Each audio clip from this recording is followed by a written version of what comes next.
ওইভাবে ফ্যামিলির সাথে যোগাযোগ করে নাই।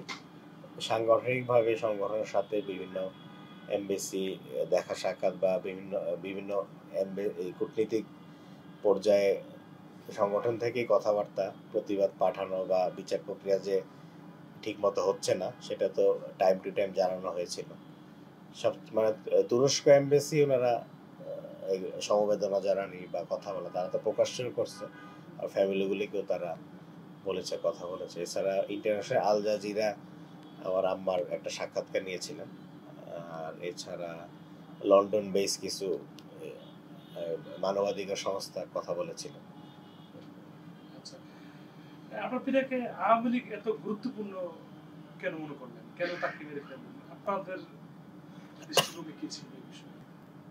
উনি ওই 82 সন থেকেই সংগঠনের লিয়াজো কমিটির সাইডটা দেখতেন, বিশেষ করে এরশাদ বিরোধী আন্দোলনে বিভিন্ন দলের সাথে যোগাযোগ, এবং ইভেন 96-এ বিএনপির বিরুদ্ধে 3 দলের যে একটা ইন্টারনাল সম্পর্ক ছিল, বিএনপি আওয়ামী লীগ জাতীয় পার্টি জামাত, সেটা আমরা ওনার কাছে গল্প শুনছি। ওই মরহুম আব্দুস সামাদের কলাবাগানের বাসায় সেখানে মিটিং হতো, আনোয়ার মঞ্জু জামাতের পক্ষে, আমার আব্বা, আলী হাসান মুজাহিদ, আব্দুল কাদের মোল্লা, ওনারাও থাকতেন। তারপরে সর্বশেষ যেটা হচ্ছে 2099-এর দিকে, 1999-এর দিকে ওই কাজী জাফর আহমেদ সাহেব, তারপর আনোয়ার জাহিদ সাহেব এবং আমার আব্বা তিনজনে মিলে একটা তাদের 3 দলের কাছে প্রস্তাব নিয়ে যায় যে একটা জোট করে আওয়ামী লীগ বিরোধী একটা জোট করা যায় কিনা। ওটাতে তারা মুফতি আমিনী সাহেবকে ইনক্লুড করেন এবং 4 দলীয় জোট গঠনের নেপথ্যে এটা একটা বড় কাজ করে। এটা একটা কারণ হতে পারে যে 4 দলীয় জোট গঠন করার পিছনে ওনার অবদান। জি, এটাকে একটা হতে পারে। ইভেন আওয়ামী লীগের সিনেটরদের সাথে ওনার রাজনৈতিকভাবে ভালো সম্পর্ক ছিল। মতিয়া চৌধুরী, আব্দুল সামাদ আজাদ, তোফায়েল আহমেদ, আমর ইসলাম আমু, সবার সাথেই রাজনৈতিক সম্পর্ক, বিভিন্ন প্রোগ্রামে দেখা সাক্ষাৎ, কথাবার্তা হতো।